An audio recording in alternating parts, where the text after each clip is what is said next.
химиялық реакцияларды жүргізу үшін әдетте еріткіш қажет. Есіңізге еріткіштің рөлі қандай екенін түсіре аласыз ба?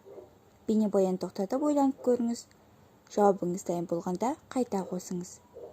Еріткіш еріген затты ерітеді.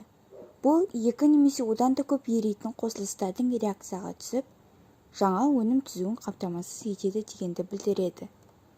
Олардан туындайтын мәселе ол көптеген химиялық үдерістерге көміртегі мен сутегіден және кейде галогендерден тұратын органикалық еріткіштердің қатысуы.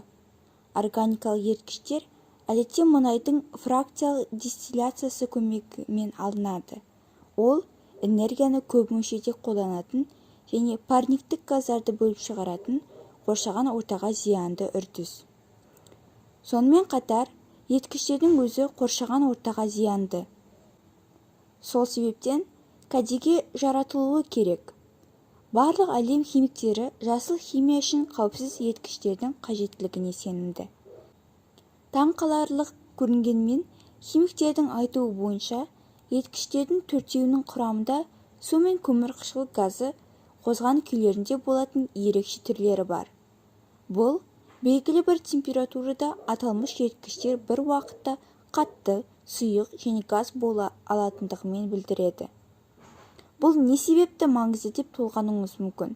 Оның себебі органикалық еріткіштерге мұқтаж полярсыз қосылыстар қауіпсізірек еріткіштерде ерітіле алады.